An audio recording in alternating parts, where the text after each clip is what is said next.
I came home for the holidays, but Mom opened the door and said, "You weren't invited. This is for family only." I turned around without a word. Minutes later, my sister texted, "Don't take it personally. You know how you are." I smiled, froze the joint account, canceled the utility payments, and cut off every card. By morning, my voicemail was full, and the family group chat was on fire. All right, everyone, strap in, because this is going to be a wild ride, using a throwaway account since this story is about to blow up my family's entire world. I, 31 female regional sales manager for a major pharmaceutical company in Denver, make around $185,000 plus bonuses. Worked my way up from entry level through pure determination and long hours building client relationships. My family lives back in small town Kansas where I grew up. Dad, Robert, 59, works construction when his back isn't acting up, makes maybe $38,000 on good years. Mom, Linda, 57, works part-time at a salon, probably $22,000. Then there's my sister Jessica, 28F. And oh boy, where do I even start with this piece of work? Jessica is what you'd get if you combined a Kardashian with a toddler having a tantrum. Blonde, fake everything. Never worked a real job in her entire life. I'm talking about a girl who once called me crying because she couldn't figure out how to put gas in her car. She's been studying communications at community college for 6 years, switching majors every semester because the professors don't understand her creative vision. Her boyfriend Derek, 29M, is basically a walking red flag factory. Sells supplements on Instagram, drives a leased BMW he can't afford, calls himself an entrepreneur while living off unemployment and my sister's money, which, spoiler alert, is actually my money. Growing up, money was always tight. I started working at 14, handed over most of my paychecks to help with bills. While I'm working multiple jobs and studying sales techniques, Jessica gets to be the princess who needs to focus on her studies. When I landed my first real sales job, making $45,000, I thought I could finally build my own life. Wrong. Family guilt is powerful. Dad's truck breaks down. I'm buying a new one. Mom needs dental work. I'm covering it. Jessica wants Cancun for spring break. Guess who's funding that vacation? But here's the kicker. To everyone else, I'm still the weird sales girl who got lucky. Jessica tells people I'm just a pharmaceutical rep who hands out free samples. Meanwhile, she's posting on Instagram about her luxury lifestyle funded entirely by my bank account. Over the past 7 years, I've sent them $142,000. That doesn't include the car I bought Dad, $25,000. Mom's dental work, $9,000. Jessica's credit card debts, $18,000 total. Or their house down payment, $40,000. Jessica's got this whole social media persona as a boss babe, lifestyle influencer, posts daily about workout routines, skincare, and motivational quotes about manifesting abundance.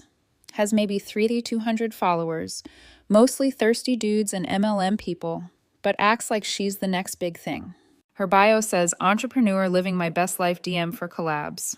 The entrepreneur part kills me because her only income is a Venmo account connected to my bank.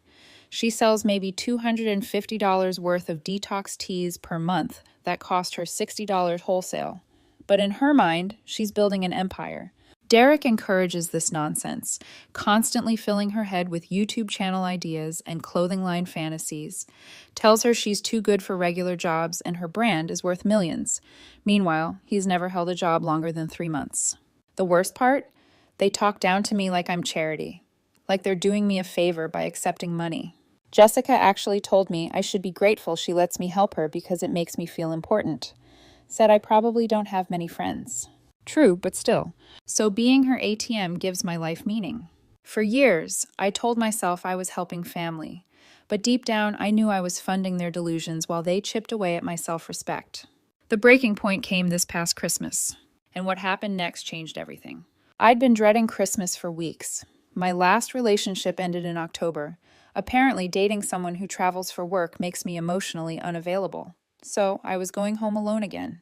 But I figured family time might be good for me. Maybe we could actually connect for once. Drove 7 hours from Denver to our hometown on Christmas Eve. Stopped at Target to grab last-minute gifts. Got Dad a nice Carhartt jacket, $160. Mom some fancy skincare set, $130. And for Jessica, I don't know why I did this, but I got her the new iPad Pro with the Apple Pencil because she'd been hinting about wanting to start a digital art business.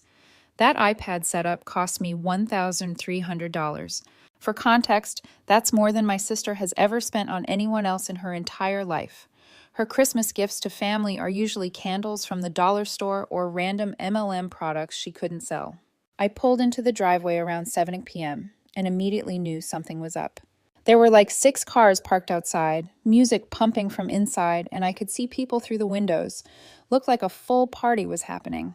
Walking up to the front door with my arms full of gifts, I could hear Jessica's laugh over everyone else. That fake, loud laugh she does when she's trying to impress people. I knocked and waited. Derek opened the door, took one look at me, and his face just dropped. "Oh, hey, Grace." No smile, no Merry Christmas. Just this look like I'd ruined his day by existing. "Hey, Derek, Merry Christmas, family party?" Yeah, kind of." He's blocking the doorway, not inviting me in. "Jessica didn't mention you were coming." That's when I heard my sister's voice from inside. "Who is it, babe?" "It's your sister." I swear the music got turned down and conversation stopped, like my presence had sucked all the energy out of the room. Jessica appeared next to Derek wearing this tight red dress that probably cost more than most people's rent. Her face went from party happy to annoyed in about 2 seconds. "Grace, what are you doing here?" "It's Christmas Eve, Jess. I drove down to spend it with family." She exchanged this look with Derek, then stepped outside and partially closed the door behind her. "Look, this is kind of awkward timing. We're having a little get-together with Derek's business partners and some influencer friends. It's kind of a networking thing." Networking thing. I'm standing there with gifts in my hands, feeling like an idiot. On Christmas Eve? It's not really family time right now, you know? These are important people. She glanced back at the door. "You're still in your work clothes and you look tired from driving. It's just not the vibe we're going for tonight." I looked down at myself. I was wearing khakis and a polo shirt. Clean clothes, nothing wrong with them, but apparently not up to my sister's standards for her networking event. "So, I can't come into my parents' house on Christmas Eve because I'm not dressed right for your party?" "Don't make this weird, Grace. It's one night. You can come by tomorrow for actual Christmas dinner. This is just business." Business, right? A business party where I could hear someone inside doing karaoke to "All I Want for Christmas Is You." Are Mom and Dad okay with this? "They're at Uncle Mike's house tonight. They'll be back tomorrow morning." And there it was. My parents had been banished from their own home, so Jessica could throw a party for Derek's pyramid scheme buddies and her wannabe influencer friends. And now I was getting the same treatment. "Jessica, I drove 7 hours to be here." "And that's sweet, but you should have called first. I'm building something here, Grace. These connections could change my life. I can't have..." She gestured vaguely at me. "I need people to take me seriously as a businesswoman." I couldn't even respond. My own sister was embarrassed by me, not because I'd done anything wrong, but because I wasn't part of her fake Instagram lifestyle. "There's a Holiday Inn like 10 minutes down the road," she added. "I'll Venmo you money for the room, with my own money." She was offering to pay for my hotel room with money I'd sent her last month. I stood there for maybe 30 seconds just staring at her, waiting for the punchline, or for her to crack a smile and say she was kidding. But she was serious. Dead serious. "Merry Christmas, Jessica." I turned around and walked back to my car. As I was pulling out, I could see through the front window. The party had resumed. Music back up, everyone laughing and drinking. My sister was already back to being the center of attention, probably telling people about how she'd handled that awkward situation. Driving to the Holiday Inn, I had this moment of clarity. This wasn't family. This was a business transaction where I was the silent investor funding their lifestyle while being kept hidden from public view. I was good enough to pay for their lives, but not good enough to be part of them. That night in the hotel room, I made the first decision that would eventually destroy everything they'd built with my money. Sitting in that Holiday Inn room on Christmas Eve, I did what any analytical person does when they're angry and can't sleep. I started examining data. I opened my laptop and pulled up every financial record from the past 7 years.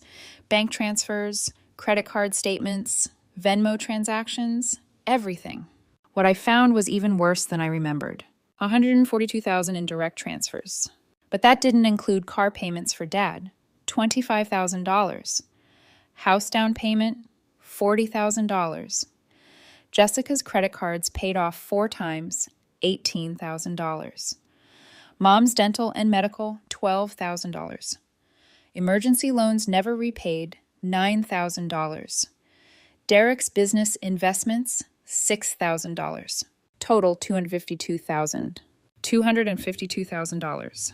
That's a house. That's a luxury car and a house down payment.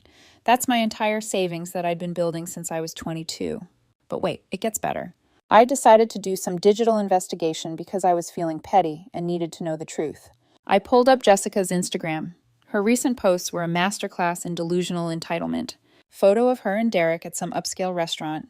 Caption: date night at Morton's. So grateful for this blessed life. Entrepreneur life manifestation vibes. That dinner was probably $320. I know because I saw the charge on the credit card I pay for. Next, a picture of her new Lululemon haul. Caption: investing in my health is investing in my business. Self-care isn't selfish. Boss babe, worth it. $450 in yoga pants. She doesn't even do yoga. Then a post of Derek's BMW in the driveway. Caption: my man deserves the best. Hard work pays off. Power couple. Success. I'm paying $620 a month for that lease. But the post that really got me was from earlier that day. Christmas Eve vibes with my real family. Sometimes you have to cut out toxic people who bring negative energy to your life. Surrounding myself with winners only. Chosen family. Boundaries matter. Christmas 2023. Toxic people.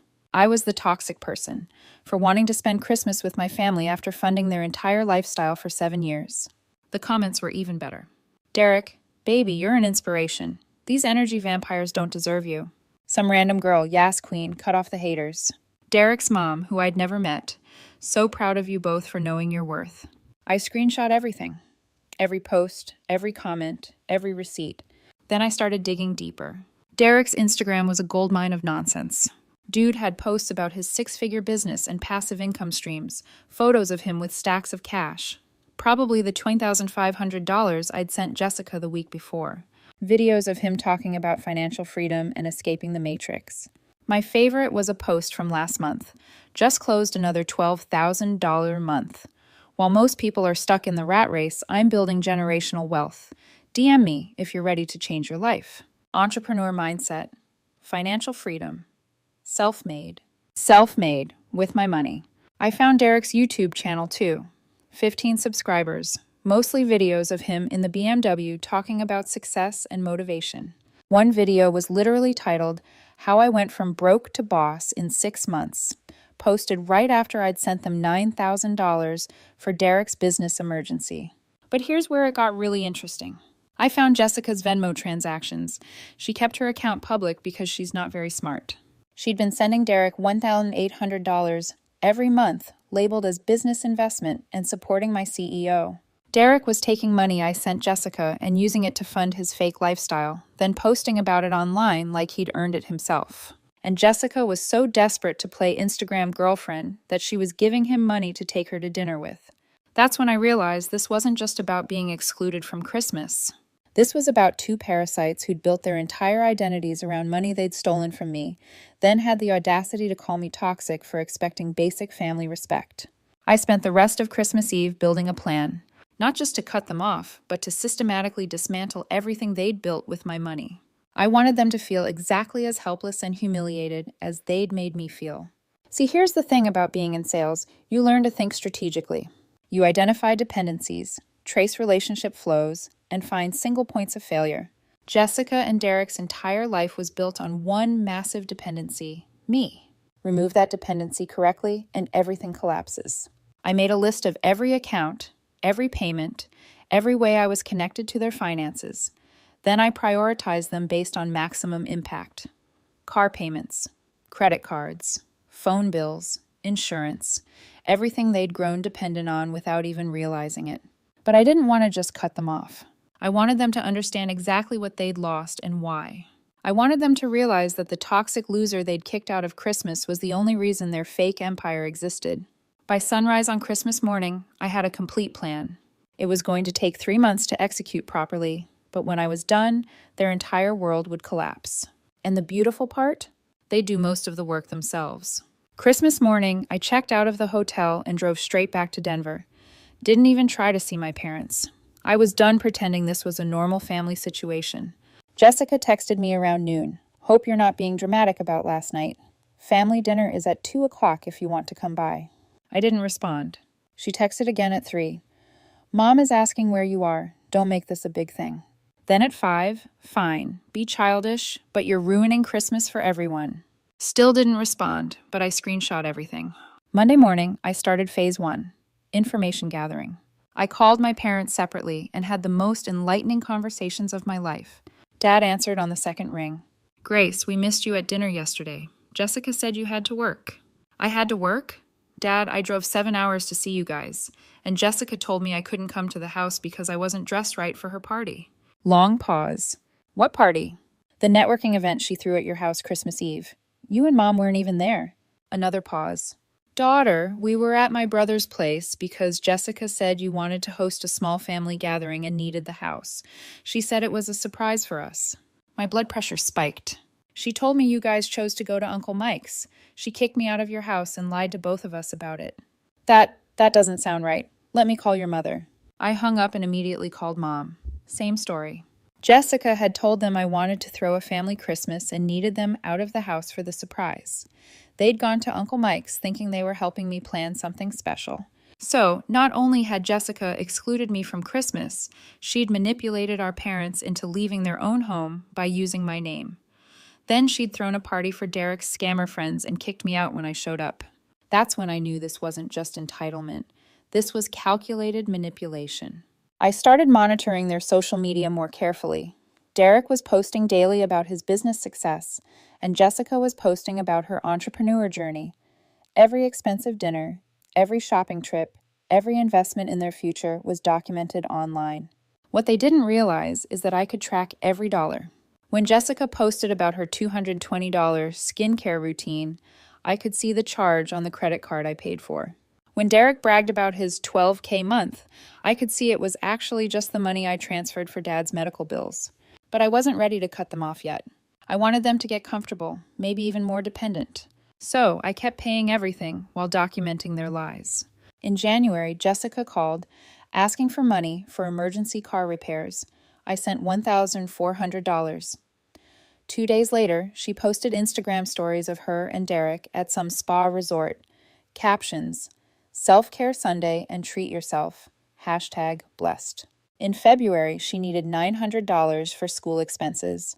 The next week, Derek posted a video titled "How I Afford My Lifestyle at 29," featuring the new gaming setup he bought with that money. March was the best one. Jessica called crying about how stressed she was with school and work. She wasn't working. She needed $2,200 for mental health support and therapy. I sent it immediately because mental health is important. 3 days later, they posted about their weekend trip to Vegas. Derek's Instagram story showed him throwing money around while Jessica filmed and laughed. The caption was, "Living our best life. Money flows to us because we have the right mindset." My money. Literally throwing my money around while posting about their superior mindset. But this gave me an idea for phase 2. I started engaging more with their social media, liking their posts, commenting supportive things, even sharing Derek's business advice videos. I wanted them to think I was following their success, and maybe feeling bad about Christmas. I also started asking Jessica about her business in our phone calls. "How's the entrepreneur life going? You guys seem to be doing amazing." "Oh my gosh, Grace, it's been incredible. Derek's business is exploding and my brand is really taking off. We're thinking about getting a bigger apartment soon." "That's awesome, Jess. You guys are killing it." I could hear the smugness in her voice.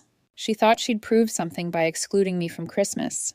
In her mind, cutting out the toxic family member had unlocked their success. If only she knew that every dollar of that success came from the toxic family member's bank account.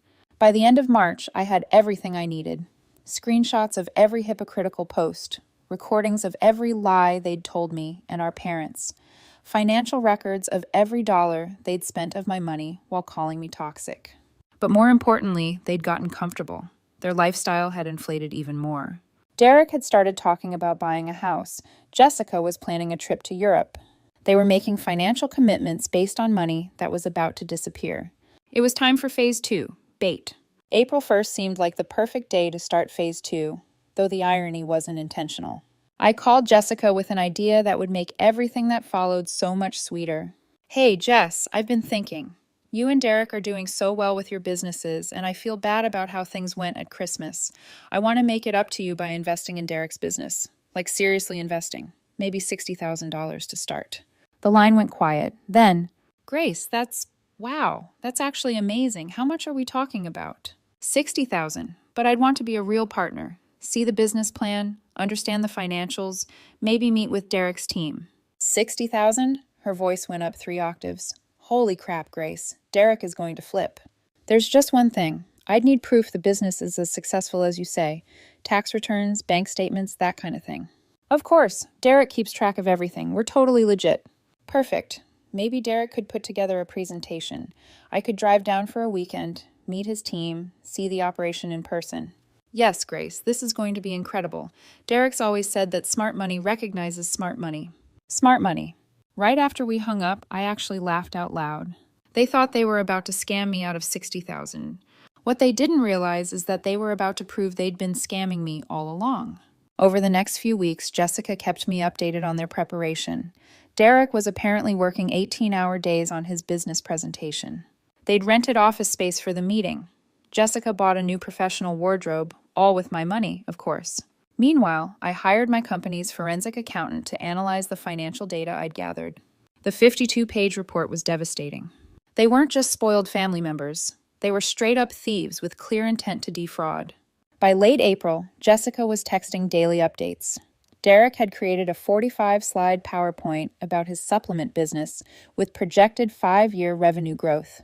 They'd printed business cards and set up professional email addresses. The effort they put into legitimizing their scam was almost impressive. May 3rd, I drove to Kansas. This time, I was invited to their apartment, a 2-bedroom place way too expensive for their actual income, decorated like an Instagram influencer's wet dream with all white furniture and a ring light setup. Derek answered, wearing a suit that probably cost more than he'd ever earned legitimately. "Grace, sister, so good to see you. Are you ready to join our team?" Our team. Like I was applying to work for them. Jessica was dressed for a Fortune 500 board meeting. "Are you ready to see what real entrepreneurship looks like?" The presentation was something else. Derek had clearly binged Gary Vaynerchuk videos and was doing his best motivational speaker impression, talking about disrupting the wellness industry and building a lifestyle business. His slides showed projected revenues that would make him a millionaire within 2 years. The best part was the financials. According to Derek, his business generated $9,500 monthly revenue with 72% profit margins. $9,800 per month. I'd sent Jessica $9,000 just last month for emergencies. "This is impressive, Derek," I said. "I do have questions, though. If you're clearing $6,800 monthly profit, why does Jessica still need emergency money?" Derek's smile faltered before snapping back. "Well, we're in a growth phase. Most profit goes back into inventory and marketing." "Makes sense. Do you have bank statements showing the business revenue?" "Well, a lot of our revenue comes through cash and PayPal, so it doesn't all show up in traditional banking. PayPal statements work too, or tax returns." Another glance at Jessica. "We're working with a new accountant to get all that organized." I spent another hour asking detailed questions about supply chain, customer acquisition, competitive analysis. Every question revealed another hole. Derek was sweating through his expensive suit, and Jessica looked ready to cry. "This sounds great," I finally said. "I'm definitely interested, but I'll need to review all the financial documentation first." "Your accountant?" Jessica asked weakly. "Oh yeah, I don't make any investments without professional analysis. This is $60,000 we're talking about." They nodded enthusiastically, but I could see the panic. They just promised financial documents for a business that didn't exist. "I'll give you 2 weeks to get everything together." As I walked to my car, I could hear them arguing through the thin walls about needing to figure this out and make the numbers work. Too late for that, guys. I already knew exactly what their numbers looked like. 2 weeks came and went with no financial documents from Derek and Jessica. I got a series of increasingly desperate phone calls with increasingly ridiculous excuses. Week 1, the accountant had a family emergency and won't be back until next week. Week 2, there was a computer crash and they lost some files, but they were reconstructing everything. Week 3, Derek's business partner took some of the documents when he went out of town. Finally, Jessica called crying. "Grace, I need to be honest with you. Derek's business isn't doing as well as he said. He was trying to impress you, but the numbers he showed were projected for next year." So he lied to me about his current revenue. Not lied, just was optimistic about where things are heading. But Grace, that's why your investment would be so important. We could actually reach those numbers with the right capital. Classic con artist move. When the original lie falls apart, pitch it as an opportunity. Jessica, I asked for current financial statements. If Derek doesn't have $9,500 a month in revenue, what is he actually making? Long pause. It varies month to month. Some months are better than others. What was last month? I don't know the exact number. Ballpark. Maybe $450. $450, not $9,500. His business was making less per month than I spend on groceries. Jessica, you realize Derek lied to me about generating 21 times more revenue than he actually makes. It's not lying, it's manifestation. He's visualizing success and working toward it. I almost felt bad for her. Almost. Okay, forget Derek's business for now. How about your influencer brand? You're always posting about your success. What kind of income are you generating?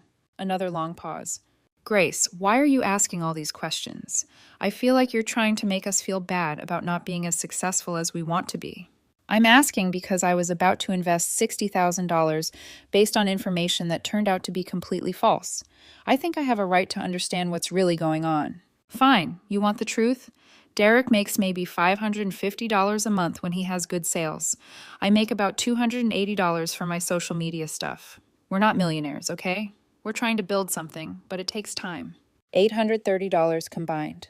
They were making $830 a month total while posting about their entrepreneur lifestyle and calling me toxic for wanting basic respect. So how are you affording the apartment, the car payments, the dinners, all the stuff you post about? Silence. Jessica, we're really good at budgeting. Your rent alone is $1,950 a month. Derek's car payment is $620. That's $2,570 before food, insurance, or anything else. How do you budget $830 to cover $2,570 in basic expenses? More silence. Jessica, I know how you're affording it. The question is whether you're going to be honest with me. She started crying. Grace, we never meant for it to get this complicated. When you started helping us, it was just temporary until we got on our feet. But then things got more expensive and Derek's business was growing slower than expected, and we didn't know how to tell you. So you just kept taking money while posting about how successful you were. We were trying to fake it till we make it. That's what all the business coaches say. Project success and success will come. And what about Christmas? Was excluding me from family dinner part of faking it till you make it? That wasn't about money. That was about... We had important people there, Derek's mentor and some potential business partners. We needed to look professional, so I'm not professional enough to be around your fake business partners? It's not that you're not professional. It's just you're a sales girl. You don't understand the entrepreneurship mindset. Those people needed to see us as equals, not as someone's charity case. Someone's charity case. That's what I was to them. The charity case who paid for their entire lifestyle. Jessica, I've been sending you and the family over $250,000 in the last 7 years. It hasn't been that much. I have records of every transaction, $252,000 total, and you just called me a charity case. The crying got harder. I didn't mean it like that. Grace, you're my sister. We love you. The money stuff is it's complicated. It's not complicated. I've been funding your fake lifestyle while you lie about me to other people and exclude me from family events. That's not complicated. That's theft and abuse. Don't say that, we're family. Family doesn't treat each other like this. Grace, please, can we just start over? Forget about the investment thing. Things can go back to normal. Normal where I send money and get treated like garbage in return? I need some time to think about all this, Jess. What does that mean? It means I need to figure out what kind of relationship I want with family members who've been lying to me for years. Grace, don't do anything crazy. We can fix this. I hung up without answering. Monday morning, I started making phone calls. First call, my bank to report unauthorized use of accounts where I'd added Jessica and Derek as authorized users. Second call, the car dealership to inform them I'd no longer be making payments on Derek's BMW lease. Third call, their apartment complex to inform them I'd been guaranteeing their lease and needed to remove myself immediately. Fourth call, Jessica. Grace, thank goodness you called. I've been worried sick since yesterday. Derek and I talked all night, and we want to make this right. That's great to hear, Jess. I've been doing some thinking, too. Good. So, can we move past all this weirdness and get back to normal? Well, that depends on what you mean by normal. If you mean me sending money while you lie about your income and exclude me from family events, then no. Grace, come on. The business thing was just Derek being overly optimistic. Overly optimistic? Jessica, he claimed to make $9,500 a month when he actually makes $550. That's not optimism, that's fraud. Don't use that word. He was just trying to impress you. By lying to me to get $60,000, do you understand that if I'd given him that money based on false information, you guys could go to prison? Prison? Grace, you're being dramatic. Actually, I'm being generous, because instead of calling the police about the fraud, I'm just cutting you off. Cutting us off? Jessica's voice cracked. I've canceled all the credit cards. The car payment stops next week. I'm not sending any more money for any reason. The line went quiet for 10 seconds. Grace, you can't do that. We have commitments. Derek's car payment is due Thursday. Then Derek better figure out how to make a car payment with his $550 a month business income. We'll lose the car. Yes, you will. And the apartment. Probably that too. She started crying, but this time it sounded different, less manipulative, more panicked. Reality was setting in. Grace, please, we made mistakes, but we can fix this. Don't destroy our lives over some stupid arguments. I'm not destroying your lives, Jessica. I'm just not funding them anymore. There's a difference. Where are we supposed to live? What are we supposed to do? Get jobs like normal people. Derek grabbed the phone.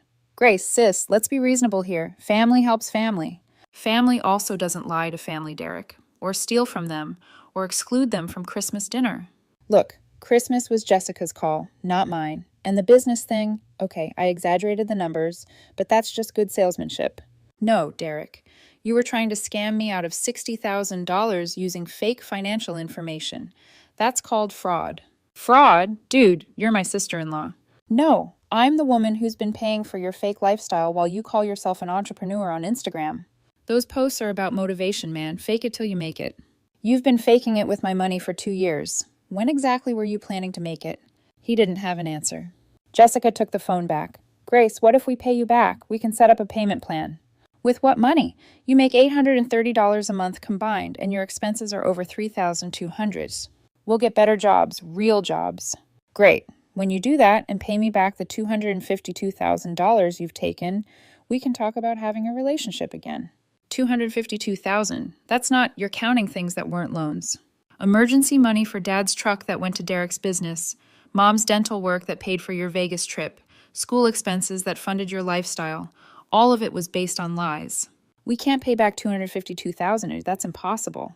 Then I guess you should have thought about that before you spent it. Grace, please, you're being cruel. I'm being honest. For the first time in years, I'm being completely honest about what this relationship really is. What do you mean? You don't love me, Jessica. You love my money. You don't see me as your sister. You see me as your ATM. And when I wanted to be treated like family, you told me I wasn't good enough to be around your friends. That's not true. Then prove it. Move back in with Mom and Dad. Get real jobs. Build actual lives without my money. If you can do that for a year, a full year, without asking me for a single dollar, then we can talk about rebuilding our relationship. I hung up and immediately blocked their numbers. Within an hour, my parents were calling. I spent 2 hours explaining everything. The lies about Christmas, Derek's fake business presentation, the $252,000 I'd sent over 7 years. I sent them screenshots of Jessica and Derek's social media posts bragging about their lifestyle while calling me toxic. Mom was quiet for a long time. Honey, we had no idea it was that much money or that they were treating you so badly. I know, Mom. That's why I'm not cutting you and Dad off. This is about Jessica and Derek specifically. 3 days later, Jessica and Derek had to give up the BMW. The repo man came while they were at Target, and Derek posted about it on Instagram before thinking better of it and deleting it. A week later, they couldn't make rent and got an eviction notice. 2 weeks later, Jessica's Instagram went quiet. No more #entrepreneur life posts. No more pictures of expensive dinners. No more motivational quotes about manifestation. Derek's YouTube channel posted one final video, Why I'm Taking a Break from Content Creation. He looked like he'd aged 5 years and 2 weeks. They moved back in with my parents, both having to get actual jobs for the first time in years. Jessica started working at the salon with Mom. Derek got hired at a warehouse. A month later, Jessica sent me a long email, not asking for money, but apologizing, for real this time. She admitted they'd taken advantage of me, that they'd been living in a fantasy funded by my hard work, that Christmas was unforgivable. She said Derek had broken up with her when he realized there was no more money coming. Apparently, his love was as fake as his business. She said she was going to therapy and trying to understand why she treated me so badly. The email felt different from her usual manipulation, painful but honest. I didn't respond immediately. I needed time to process whether this was real change or just another attempt to get back in my good graces. 8 months later, Jessica has kept her job and hasn't asked me for money once. She's posting about normal life instead of fake entrepreneur nonsense. She wished me happy birthday last month without mentioning money at all. Derek moved to another state and blocked me on social media. Good riddance. My parents and I have a better relationship now, too. Without Jessica constantly creating drama, we actually talk about real things instead of financial emergencies. I'm not ready to forgive Jessica completely. Trust takes time to rebuild, and 7 years of lies doesn't get erased by 8 months of good behavior. But I'm not closed to the possibility that someday we might actually be family instead of just relatives. The best part? I've saved $22,000 in the 8 months since I cut them off. Money that would have funded their fake lifestyle is now going into my retirement account, where it belongs. Sometimes the best way to help people is to stop helping them. It took me 7 years and $252,000 to learn that lesson, but it was worth every penny to finally get my life back.